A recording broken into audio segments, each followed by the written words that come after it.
dito kaya naganuhan na yung mga damo yung taasan na ito umakyat.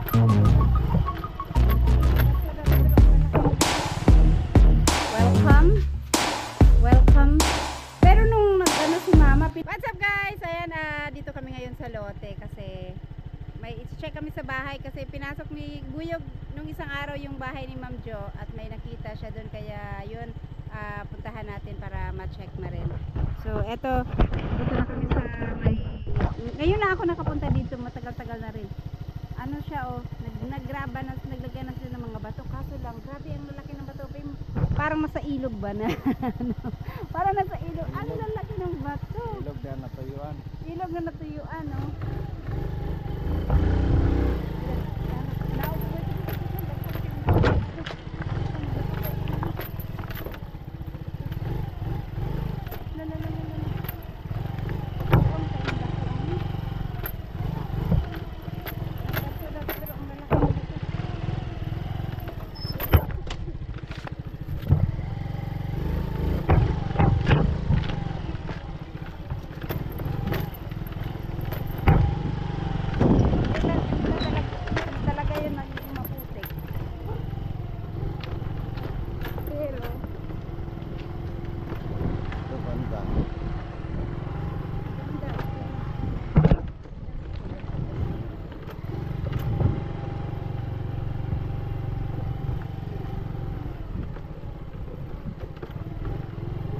Bato na siya, yung mga butas-butas kaya lalaki.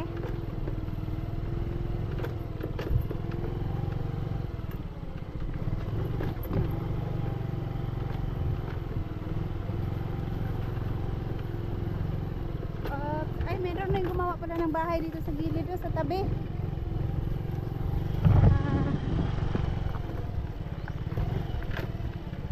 Ito yung bahay dito. Bagong linis, ang dami ng ano dito oh. So ayan, shout out kay Jox, yung bahay mo dito Jox. Natin yan. Maghahanap ako ng sili dito, baka may sili pa. Ang daming tanglad sa kapitbahay oh.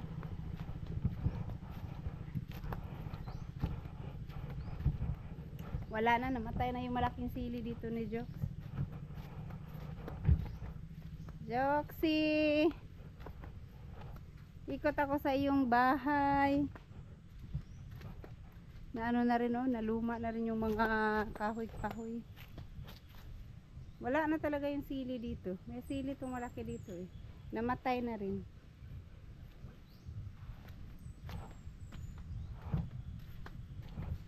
So ayan dyan, may nakatira na dyan.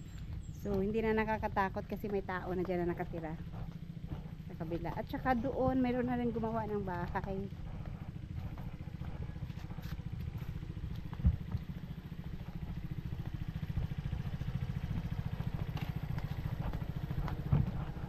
Yung aming kubo.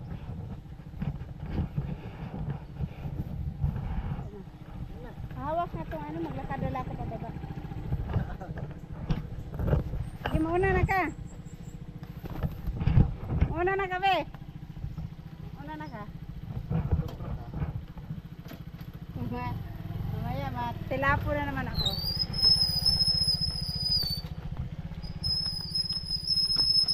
Oo.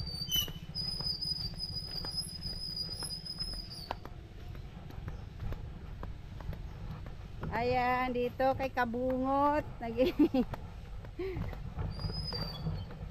Nag-spray pala sila dito sa katabi. Oh. Itong dito sa amin, nasprayhan to 3 months ago. Kasi nagtanim si mama ng ano, ng mais. Pero, ano, ngayon, madumi na rin siya. Ay, nagpalinis pala dito sa ano nito.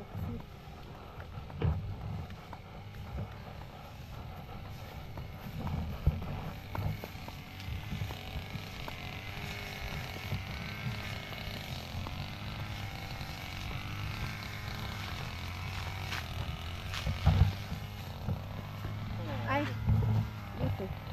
Asan yung ano? Ato. Dito meron daw tanim si mama dito na ano. Na saan mo kinuha yung tanglad? Dito? ano lang na. Ayan. Pasok lang kami dito sa aming. Grabe ang damo. Ang haba na naman. So nakapag-harvest na si mama last 2 weeks ba yun? Hindi pa niya na ano to nalinisan, maglilinis pa lang siya. Asan magbutag motor be? Init man kayo.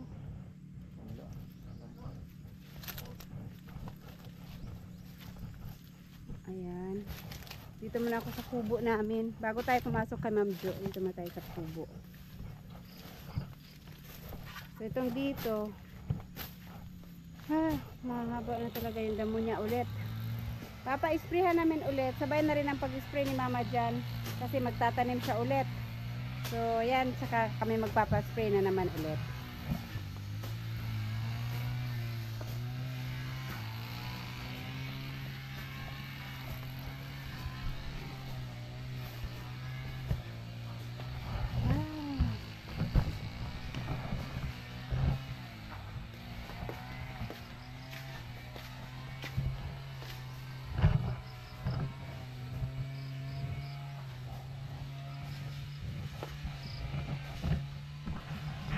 Ng konti sibuyag dyan sa gilid para hindi masyadong humaba yung damo dyan. Kahit paano, habang hindi pa nai-sprayhan. Baka next week, sabi ni mama, kasi kinausap pa niya yung mag-i-spray para makapag-spray ulit. Kasi ano na naman sobrang ano na naman yung mga damo. So ayun, doon na tabi.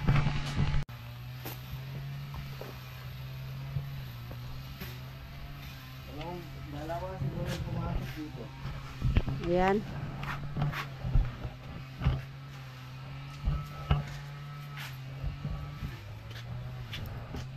Ang umpisa na naman silang umakyat dito.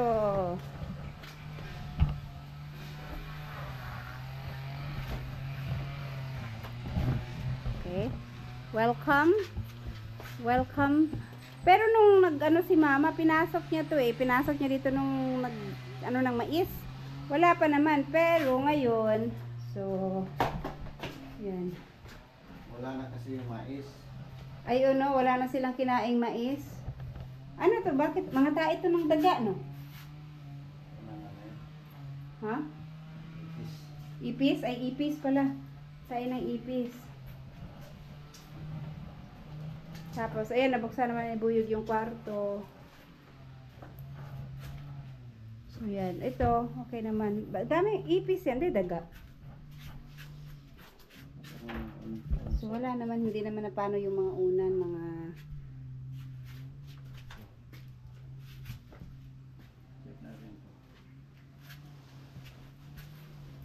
Yung bed. Wala naman Hindi naman siya na paano. Ayan. Kung may ahas dyan. Bakit?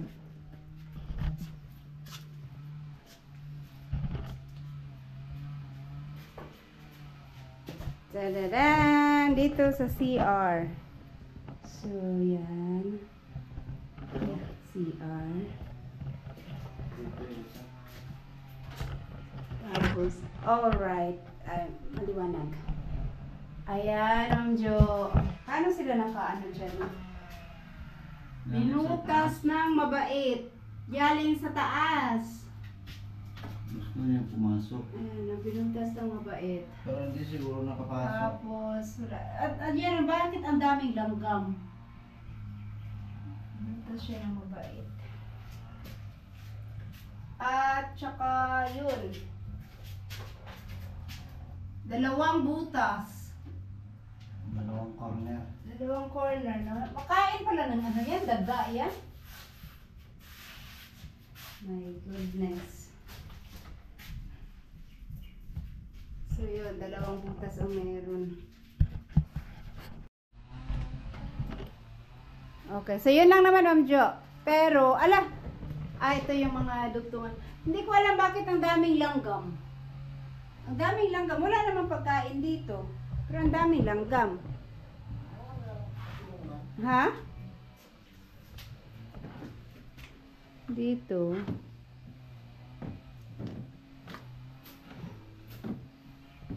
Daming langgam eh.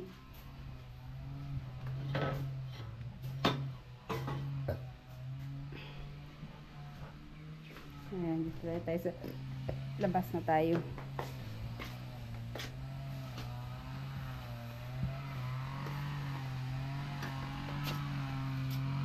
Itong dito rin oh. Pero matatanggal na ulit to pag na-sprayhan. Kasi magtatanim ulit si mama.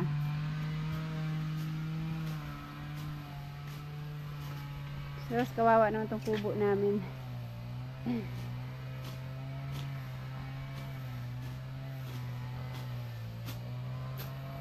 At yan, pati yung kay Ma'am Ma'am Keddy, naghabaan na rin yung mga damo diyan.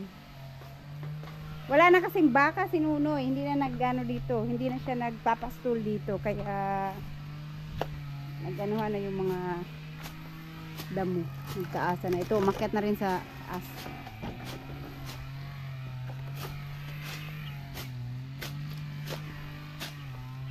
Na din mga langgam oh.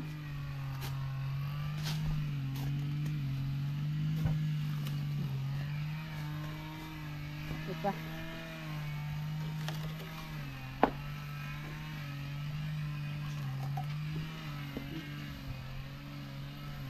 Ay, yung kalamansi oh.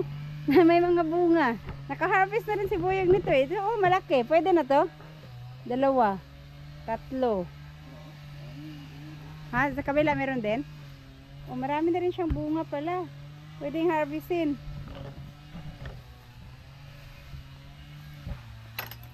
Okay. Yan, yung mga bunga.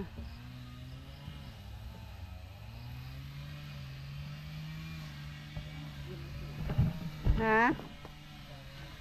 May bunga. No, hala, lumaki yung tinapon lang yan na saging niya. Pwede na mamunga? Lakatan na, limpyo yung punuan niya. Lumaki na rin yan, no? Tinapon lang yung ano dyan, yung pinagtanggalan dito. Tinapon dyan. Ba, tumubo, lumaki.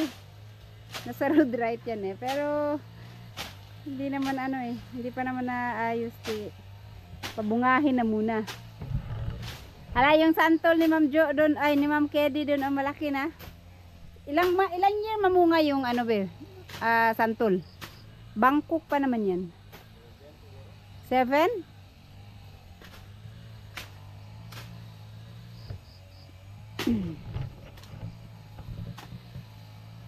Hanggang makapamunga yan.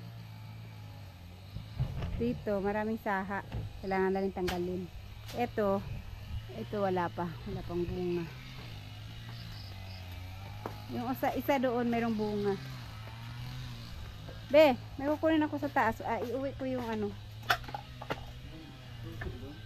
Oh, no.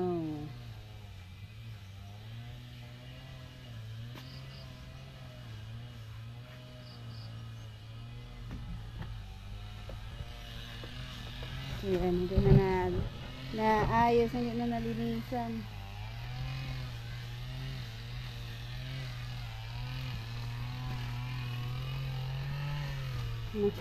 Makat na dito pala to.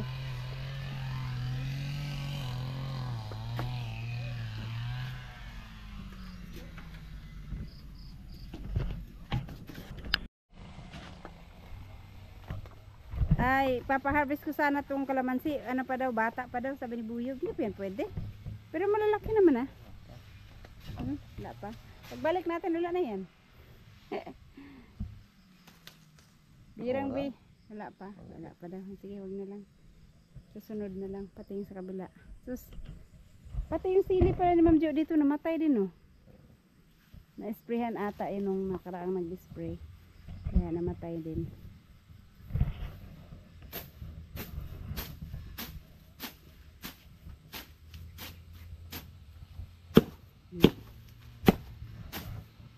At tara, puntahan natin yung mga saging pala dun.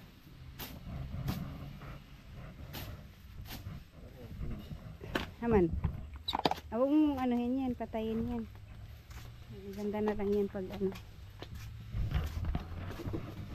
Tahan na namin yung saging dun.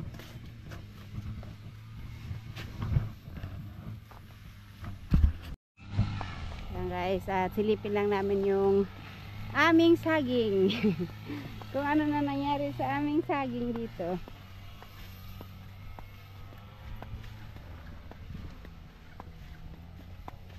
Hala, nawala na yung may interlink to dito ah. Ay, ito pala sa kabila. Wala yung may interlink. Ano to? Ay, akala ko prutas.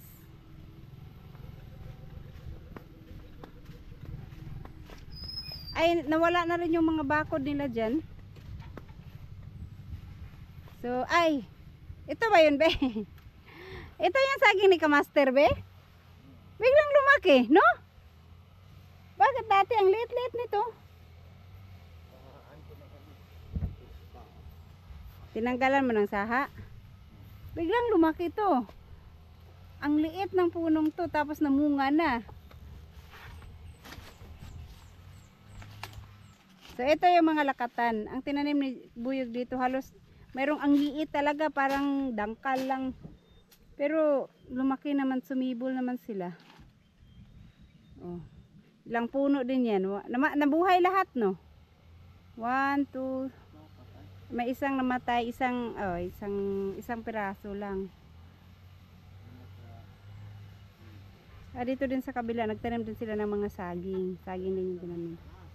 Ayaw, yung tanim ni Alas, nabuhay na. Kala namin namatay yan. Ayan. Isang puno, maliit na puno lang.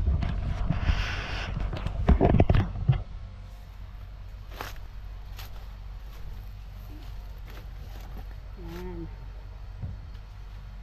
Pinupuntahan ni Buyog dito, nililinis niya lang yung dito sa gilid. Pati dyan, yung mga puno lang. Para hindi gapangin ng mga damo pataas. At least next year may bunga na to. Pag ito namunga lahat, ang dami, sana maganda yung magiging bunga. Pero ito, dati na itong tanim ni Kamaster. Ibang klaseng saging naman. Itong tinanim namin, lakatan.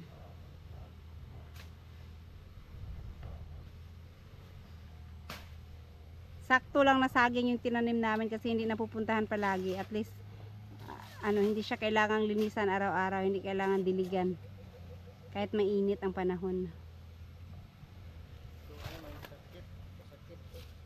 Ay, buhay man, pero bakit ha? Wala na yan? Pati yung puno niyan.